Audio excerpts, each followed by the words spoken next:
Good morning students, welcome back to our next class. Today's class I will start our next topic. This is the last topic in this unit. See, the topic title is self-adjoint, unitary and normal operators. See the topic name, self-adjoint, unitary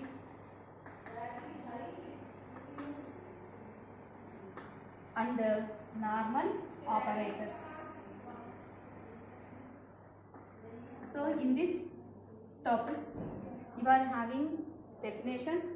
After the definitions only having the theorems, but all the theorems completely based on the definitions. Without definitions you cannot understand the theorem proofs. Here you are having the self-adjoint operator, unitary operator and normal operator. Three definitions. After that all the theorems are based on these definitions only. See the first definition. First definition is self-adjoint operator. Okay, self-adjoint operator.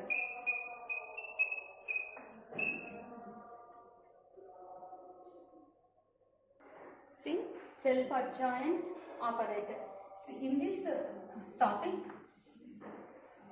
one operator is said to be bounded self-adjoint operator, otherwise unitary operator, otherwise normal operator. So here all the operators are compulsory bounded linear operator. Mean to say, a bounded linear operator is said to be self-adjoint. Condition is there. A bounded linear operator is said to be unitary, having the condition. Normal operator having the condition. So once the operator is self-adjoint means compulsory it is bounded, linear and it satisfies a particular condition. See the definition. A bounded linear operator T,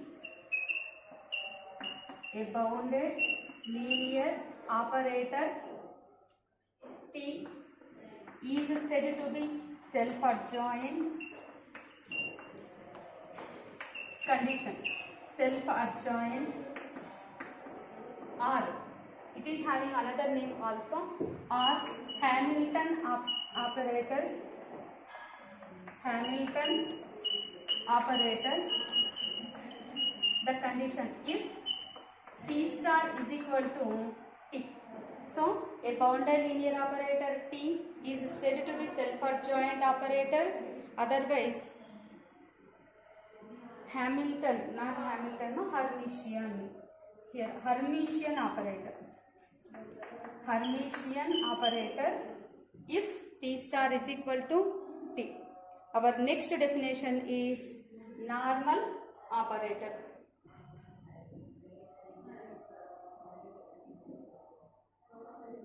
See that this is our first definition. Okay. Next definition is normal operator. Okay. Second definition. So in this normal operator also compulsory that operator is bounded and linear. So a bounded linear operator T on Hilbert space H, T on Hilbert space H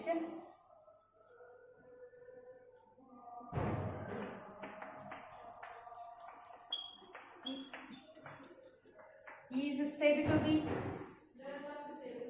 normal operator, is said to be normal operator. The condition if T star T is equal to T T star. If T star T is equal to T T star. See the definition now.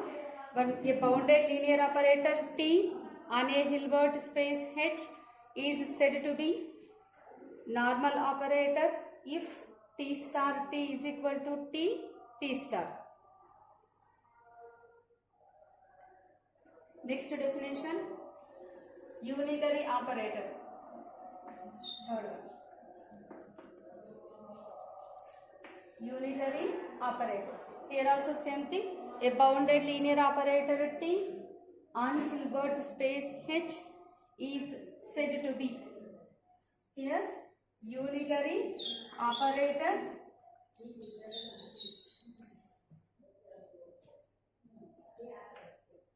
if T star T is equal to I, that is equal to T star.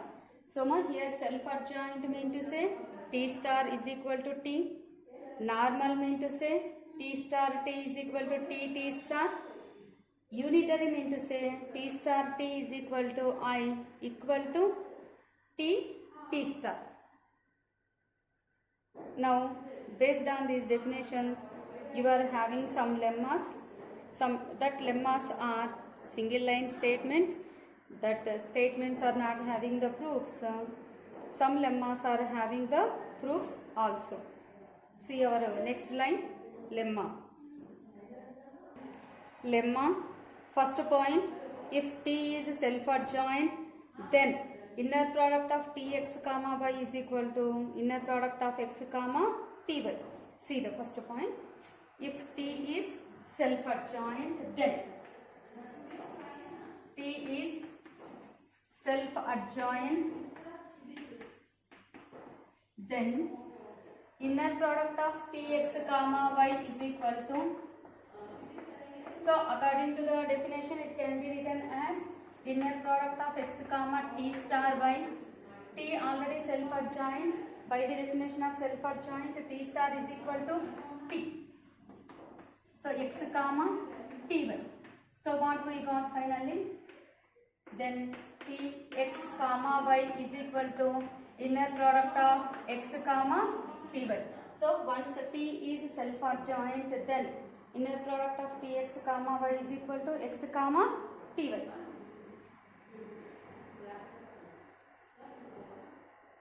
Next point, if T is self-adjoint, then T is normal. Second one, if T is self-adjoint, then T is normal.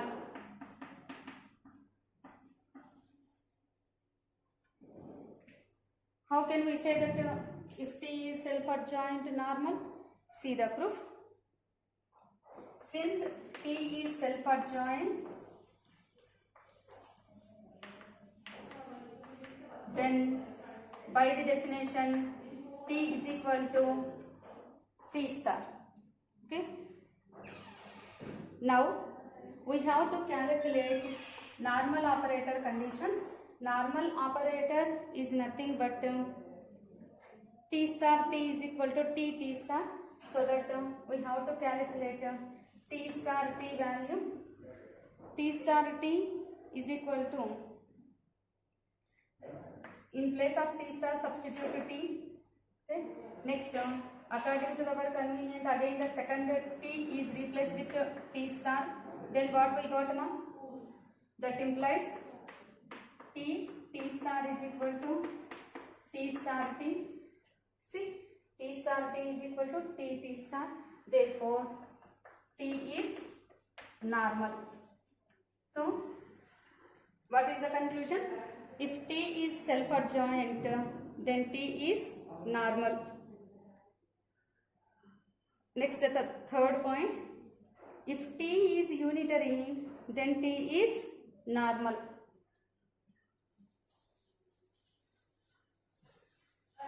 Seema, all these points are useful in our further theorems.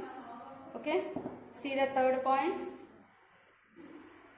If T is unitary, then T is normal. How can we say that it is normal?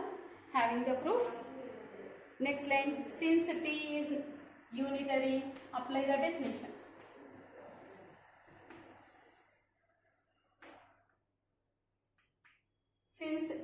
unitary?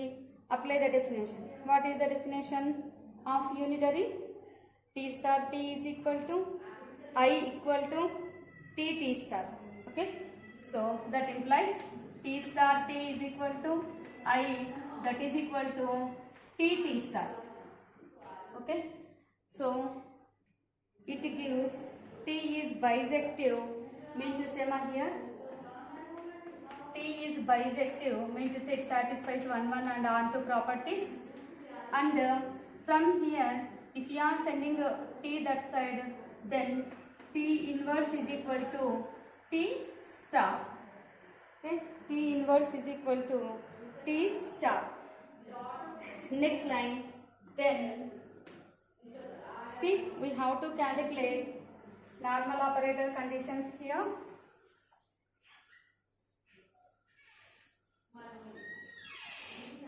So now, what we have to calculate? T star T value. T star T is equal to T star mean to say T inverse T. T inverse T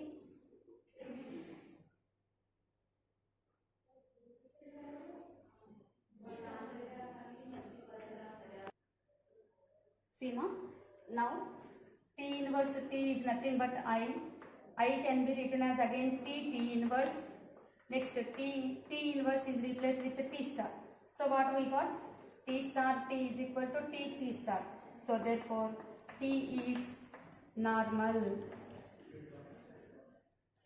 Okay ma? So our third point is, if T is unitary, then T is normal. Next, the last point.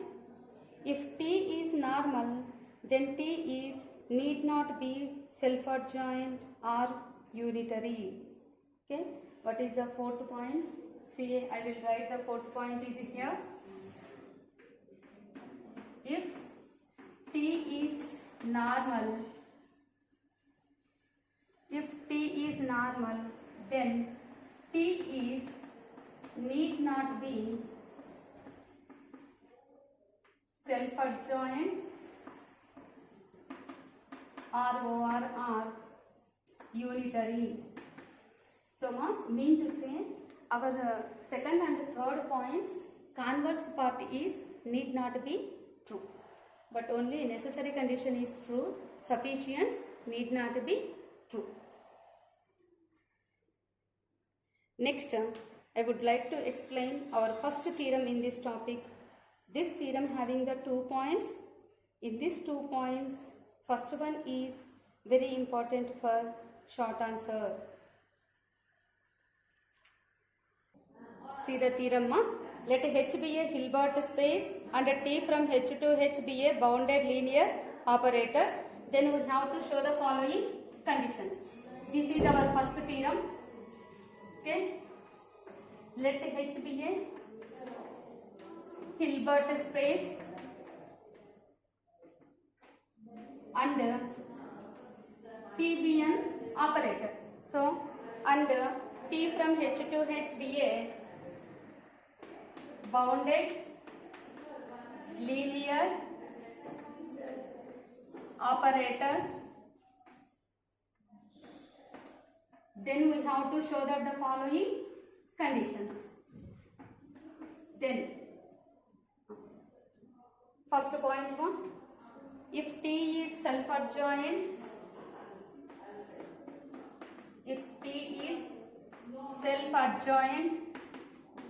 then inner product of Tx comma x is real for all x belongs to H. Inner product of Tx comma x is real for all x belongs to H. Second point, if H is complex, H is a complex Hilbert space and inner product of Tx comma x is real for all x belongs to H, then we have to show that T is self-adjoint. Then the operator T is self-adjoint. So out of these 2 points, the first one is very important for short answer. So you have to copy the notes from the videos only, listen carefully and write the notes neatly. See the proof now. In this proof, first we are writing the given conditions that are, let H be a Hilbert space and T from H to H be a bounded linear operator. Then our first bit is, suppose T is self-adjoint. Our next line is, we have to apply the definition. Then by the definition of self-adjoint, T star is equal to T. Now what we have to show, inner product of Tx comma x is real. Okay. For this we are taking one variable. For all x belongs to H, we have to calculate inner product of Tx comma y1. So here x comma send to next variable, then it becomes T star y. Inner product of x comma T star is nothing but a T, so that x comma Ty. In the next step we are writing the elements.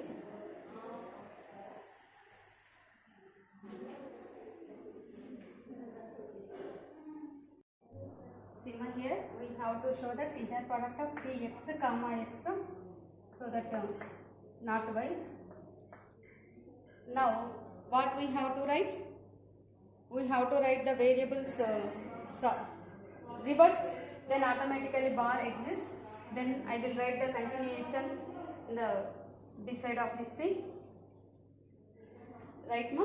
See, LHS is same. LHS is inner product of Tx comma x is equal to, here we are writing it reverse, Tx comma x. When we are writing reverse, automatically bar exists. I think so you already know this definition, know the condition, that is z is equal to z bar if and only if z is real. Same thing here, we have the, in place of z, inner product of Tx comma x. Inner product of Tx comma x is equal to inner product of Tx comma x whole bar. Then inner product of Tx comma x is real. When it is real, for all x belongs to H. This box part is only for your understanding purpose. So our next line is, therefore inner product of Tx comma x is real for all x belongs to H. This is our required first point, very easy and important for short answer. See the second point ma. In this second point, suppose H is complex Hilbert space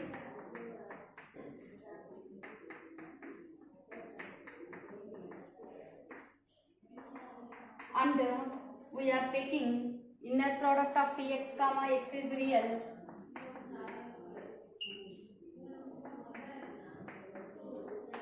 for all x belongs to H. Using these two conditions, we have to show that the operator T is self-adjoint. So here this Tx comma x is real, so that inner product of Tx comma x is equal to inner product of Tx comma x whole bar from that since part. Next line, no change in the LHS. We can do the changes in RHS only. In this RHS, we are writing the variables are reverse, then one more bar is exist. So double bar is nothing but itself, the variable itself. So inner product of x comma Tx. In the next step, we can send this variable to, send operator to first variable, then bar exists according to the definition. inner product of t star x comma x. So for this line write the LHS, that is tx comma x. Next tx comma x, send the RHS to LHS. T star x comma x equated to 0. Next we have to write it as subtraction of the inner product, then second variable same, so that it is only for first variable. Inner product of tx minus t star x comma x is equal to 0 for all x belongs to h. So in the inner product is 0, mean to say variable becomes 0 here. Next step, tx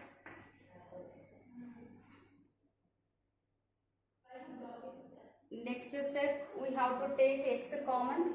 T minus t star of x comma x is equal to 0. So therefore equate the operator t minus t star is equal to 0. Then t is equal to t star. T is equal to t star means t is self-adjoint. So hence t is self-adjoint. So in the second point we took H is a Hilbert space and inner product of tx comma x is real. By using the two conditions we shown that t is self-adjoint. This is our required condition. So with this our theorem is completed. See our next theorem, very important for 6 marks. The product of two self-adjoint operators T1 and T2 on a Hilbert space H is self-adjoint if and only if the operators commute or T1 T2 is equal to T2 T1. Second theorem.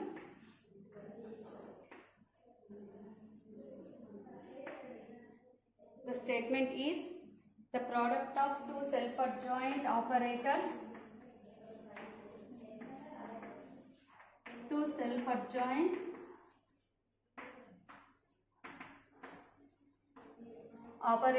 T1 and T2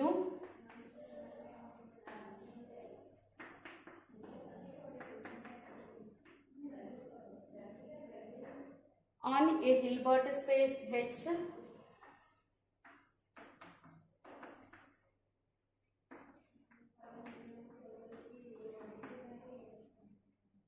is self-adjoint if and only if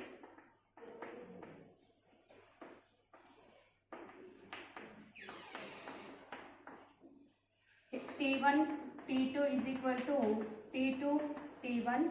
Same condition we have to write theoretically. The operators commute. This property gives nothing but commutative. The operators commute. Commutative property AB is equal to B. Very important theorem for 6 marks. Okay, see the proof. So here first we are taking two self-adjoint operators T1 and T2 on the Hilbert space H.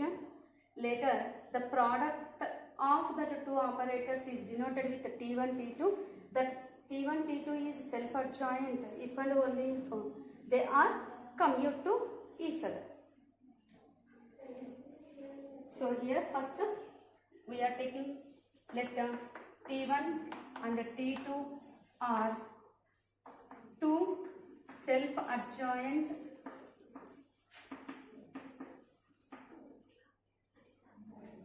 operators on Hilbert space H. Then product of the two is denoted with T1 and T2. So here we are writing our aim is to show that T1, T2 is self-adjoint if and only if, write the symbolic representation of commutative, that is T1, T2 is equal to T2, T1.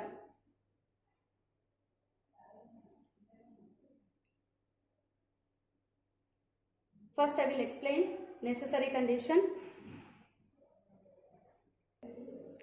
See the necessary condition, ma. So in necessary condition, first we are writing the since part. Since T1 and T2 are self-adjoint, we have to apply the definition of this. By applying the definition, then T1 star is equal to T1 and T2 star is equal to T2. Later, in the necessary condition, our supposition is T1, T2 is self-adjoint. So, T1, T2 is self-adjoint, mean to say T1, T2 whole star is equal to T1, T2. Next, what we have to show here, to show that T1, T2 is equal to T2, T1. Right. See our next line. We know that here we are writing one known condition. That known condition we discussed in the previous class with proof. So that known condition is T1, T2 whole star is equal to T2 star into T1 star.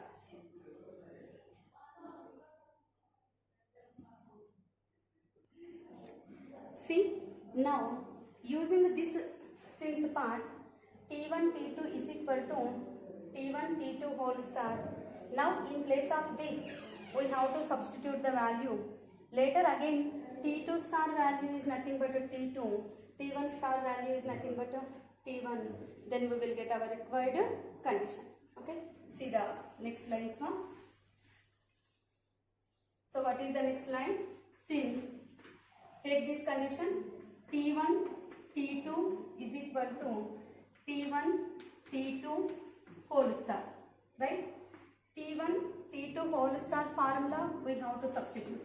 That is T2 star into T1 star. Next line, T2 star is nothing but T2. T1 star is nothing but a T1. So what we got here?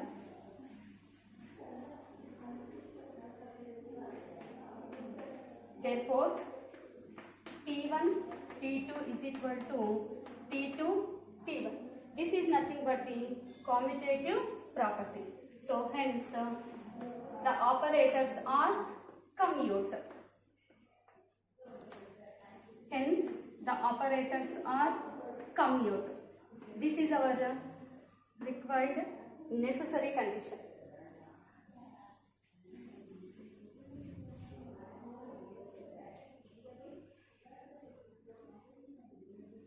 Next, sufficient condition.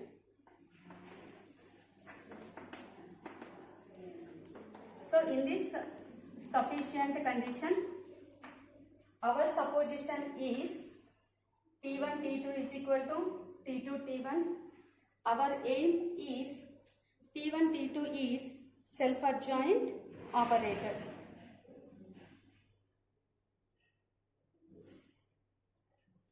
See, write the supposition. Suppose commutative property T1, T2 is equal to T2, T1. What is our aim? To show that the product of self-adjoint operators denoted with T1, T2 is self-adjoint. Self-adjoint mean to say T1, T2 whole star is equal to T1, T2. So here we have to calculate T1, T2 whole star value now. See the next line.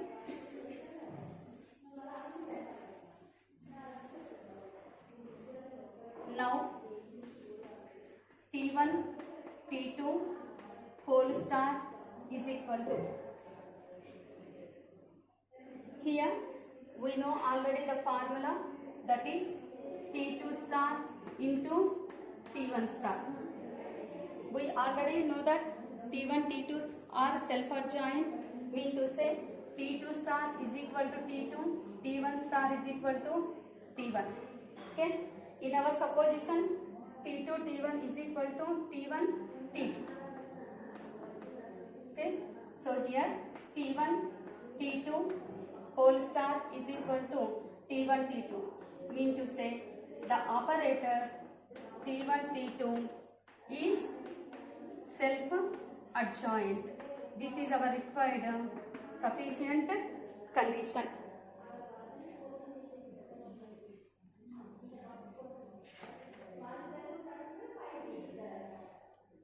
Okay, Nama. So our theorem is completed. Remaining theorems we'll discuss in the next class.